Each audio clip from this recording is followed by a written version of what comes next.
Johari and I go back a ways, as well as Michelle, and I've known her for years. And I was out at work one day, and I was thinking about this Mental Health Sunday, and I thought, Johari would be perfect. As I mentioned, she didn't want to send me her bio, so I'm going to let her story and what she gives us be the bio of who she is and what she's done. Welcome, Johari. Love.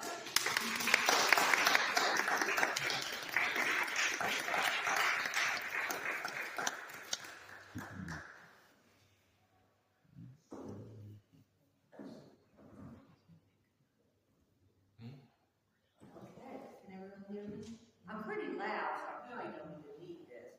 But I gotta say a couple things before I get started. I've been here before. I don't know if anybody was here when I was here before. And as I sit here today and feel with so much love in this sanctuary, and peace and joy, I can't help but ask myself, why haven't I been back? Like I should have been back before now. And I also feel like I should just sit down because she did it. Sure. Amen.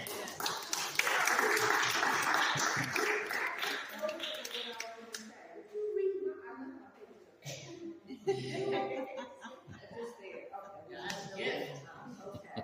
Well, we honor God for allowing me to be here today. I'm so thankful that I get to share what little bit of knowledge I have with you all. I really appreciate you all being here. Because I'm assuming you're here for me. And God. Good morning, and I want to thank my sister, my friend, Marla, and her lovely wife, Michelle, for allowing me to be a part of their lives.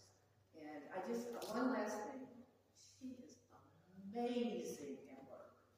Amazing. She's amazing everywhere. Yes.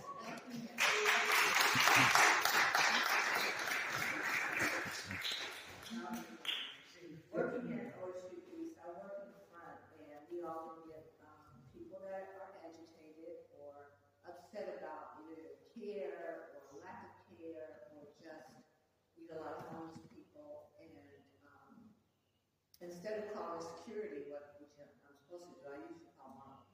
So she can talk to people in ways that just touch their spirit. We're so thankful, so thankful. A little bit about me.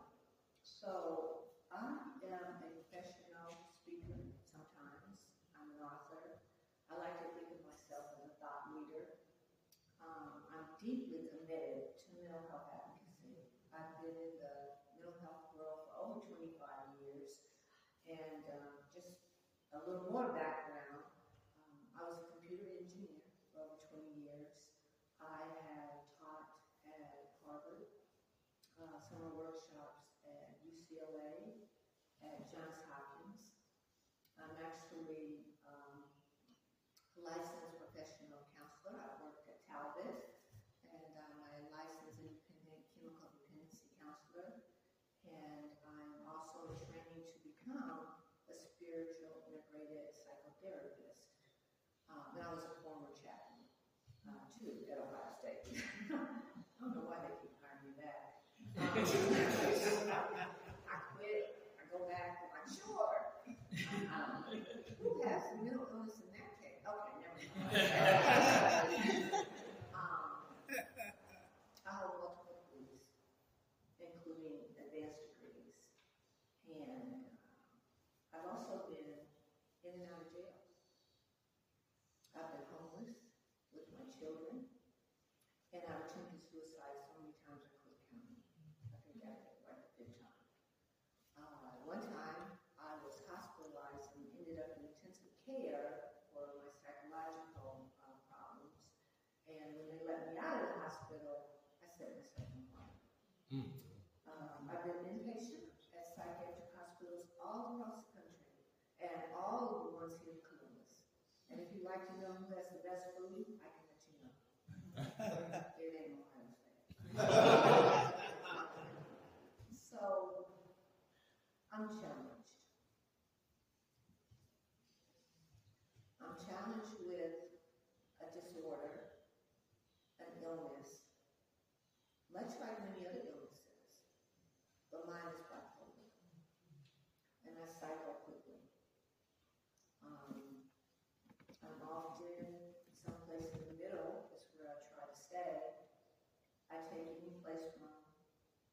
12 to 14 pills every day. And that's what it's allowing me to stand up here today. In addition to the pills, I see, of course, a psychiatrist, and I have a therapist, and I have a lot of support that I'm going to tell you a little bit about. So let's start with what is mental illness. She took the words out of my mouth. It's a health condition involving significant changes in your thinking, your emotions, or your behavior. It could be a combination of those things. Mental illnesses are associated with distress and other problems functioning in social settings and work and with family. So mental illness is common, unbeknownst to a lot of people. A lot of people have mental illness. In fact, nearly 1 in 5 individuals in the United States, adults, experience some form of mental illness. If you think about your family and count on 5, or think about the people you know and count on 5, and you're like, oh, I don't think any of them. That is probably it. 1 in 24 people have a serious mental illness. I fall in that category. I have a persistent, serious mental illness. 1 in 12, in addition to having mental illness, also suffer from some form of substance abuse disorder. Here's the beauty. Just like diabetes, just like heart conditions, just like cancer, mental illness is treatable. You can get help. The vast majority of individuals with mental illness, they continue to function in their daily lives. I try, and I do, in most cases, continue to function. Mental health is the foundation for thinking, communicating, learning, resiliency, self-esteem, keys to personal well-being, relationships, and the ability to contribute to your community, society, and family. So many people have a mental illness.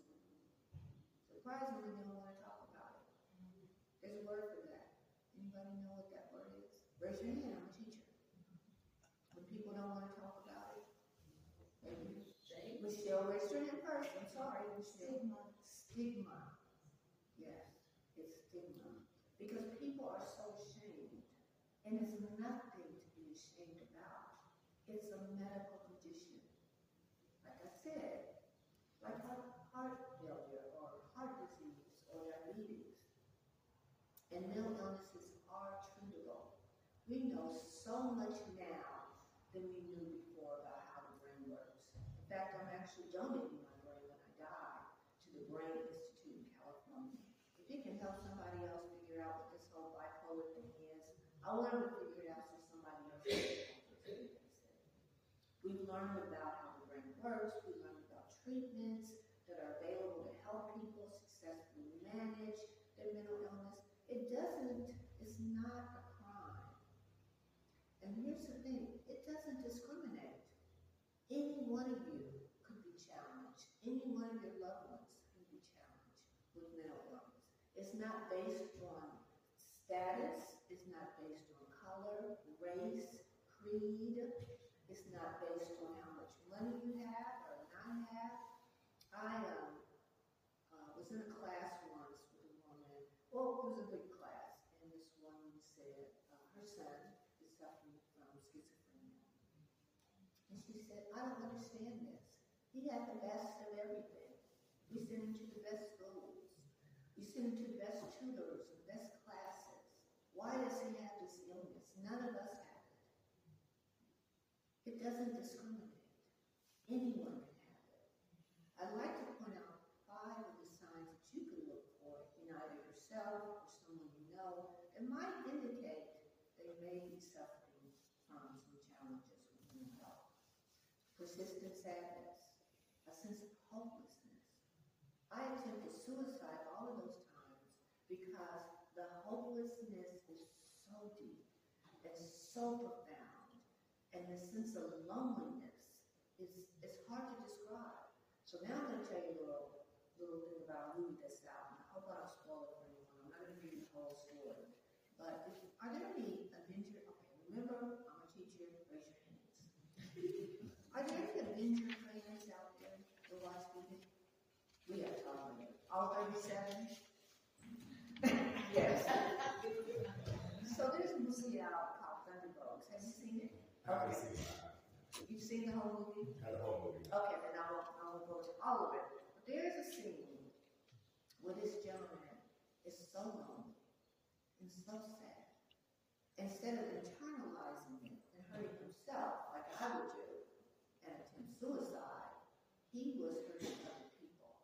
And when that scene was happening, this has never happened in my life, and I'm almost 70. I sobbed, didn't I? I sobbed so hard. I cried so hard in that theater.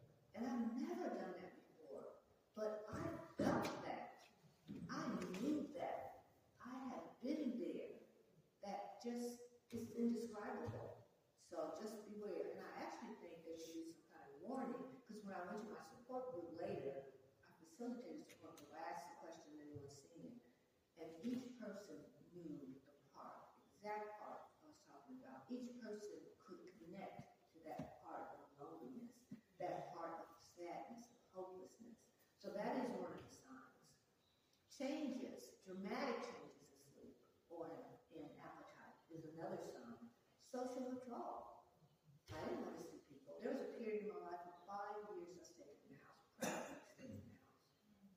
There have been years that there have been long stretches that I stayed in bed when my children had to take care of themselves. I had 3 amazing superstars for children, but they had to practically raise themselves at times. Another sign is decreased self-care. If someone's not taking care of themselves, maybe they're not bathing, or they're not doing the things they normally do to take care of themselves, maybe for them it's normal to go get a mani-pedi every month or every week, and they stop doing that. Maybe it's normal for them to spend a Saturday night taking a long bath and taking care of themselves. Self-care is important. Another sign of possible mental illness is increased use or starting to use drugs and alcohol. If you notice that someone or even yourself has started to drink more or use substances more, that's a sign that it's time to get some help. So it's important to remember that these are just general signs of mental illnesses. Now, what happened to me?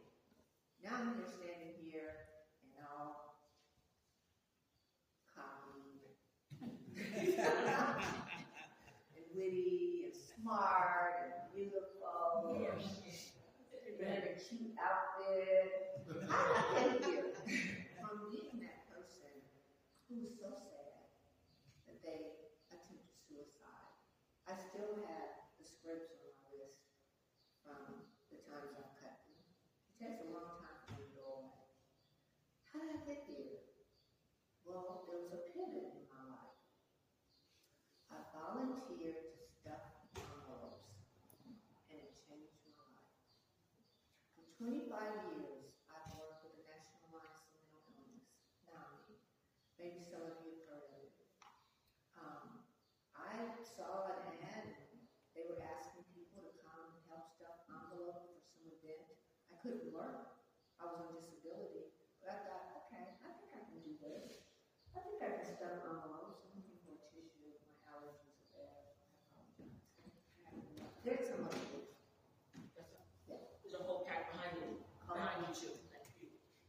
So I thought, okay, I think I can do this. I'm going to go to this place. All I have to do, I don't have to talk to anybody. I don't have to do anything but stuff that paper in that envelope. And as I stuffed that paper in that envelope, I learned about what that organization was and what they do. It's a grassroots mental health organization that provides advocacy, education, support, and public awareness for individuals and families affected by mental illness. NAMI's mission is to help people build better lives by empowering them with information, with resources, and support. So, advocacy, NAMI advocates at the federal, state, and local levels to shape public policy advocacy for individuals with mental health. I've actually gone to state meetings, meetings at the State House to share my lived experience, to help promote funds and financing for different organizations in our community that help with mental health. Education. NAMI offers educational programs and resources for families, individuals, and educators to learn more about mental health conditions. On the table to your right, I have left literature about different varying mental illnesses, from my own bipolar to depression to schizophrenia to borderline personality disorder. Please pick up everything. If you don't see it, please ask me. If I run out, I have more. Support. NAMI provides support groups, both online and in person, for individuals living with mental health conditions in their families. I run 3 support groups. I facilitate connections, which is offered 3 times a week. I run 2 of the support groups. One is at New Birth Church or Refugee. We just use a room. It has nothing to do with the church or religion, anything. We just are gracious enough to spare us the room. I also, and that's on Monday nights from 6:30 to 8. I also run a support group online on Saturdays from 12 until 1:30 on Zoom. All that information is over on the table. We also have family-to-family support groups. I also run a parent support group. I have a child that has been challenged with mental illness. He also attempted to take his own life. So I work with families and parents particularly. I teach a class called Basic for families with people 18 and younger who are challenged with mental illness. Support. NAMI provides support groups, as I mentioned, and public awareness. NAMI works to reduce stigma and increase understanding of mental illness through public awareness campaigns. One way we accomplish this is through our NAMI Walk, which is June 7th each year at Scioto Audubon Metro Park. And I think I have information on the table about that. You know how you do the best you can to prepare for these events. You know they're coming, you know what you want to do. And darn it, don't you forget something? I forgot our NAMI Walk cards. I think I have 2. And maybe we can make a copy, we can write the information down, but I don't have that available on the table. And I'm going to come back to that, so we're going to circle back around that NAMI Walk thing. And we also have the NAMI Helpline. NAMI's Helpline provides free, confidential, emotional support, mental health information, and resource referrals. NAMI services are available throughout the United States through a network of local affiliates. We are the Franklin County affiliate. We're under the umbrella of the Ohio NAMI office. We are all located on Dublin Granville Road. But again, I'll have information about that. You can find your local affiliate and learn more through programs and resources on the website. Just type in NAMI Ohio or NAMI Franklin County. There are many organizations providing support. It's not just NAMI. With therapy, counseling, and psychiatry. In addition to their places you can get free medication, there are these things called clubhouses. The Pearson is a clubhouse. I've gone there when I was in desperate need of support, and now I go back and try to support others. Classes like peer-to-peer was a turning point in my life. I learned from another peer, not from a therapist, not from a doctor, but from somebody going through what I'm going through. Boots on the ground. That's what I should change that name, actually. Peer-to-peer. So that's run in a classroom-like setting. It's education, and it helps you learn about your own illness. And then it gives you strategies to deal with your own illness, and strategies to deal with day-to-day things that other people may take for granted that are overwhelming to us. I get overwhelmed. I have severe anxiety in addition to bipolar. And it's difficult for me to go into very large settings. I usually have to have somebody with me or support. I have a beautiful, I wish we had brought his picture, support animal, Jetson, my dog. He's a Bernedoodle. He is just a joy. Absolutely. That's mama's heart. I like those kids.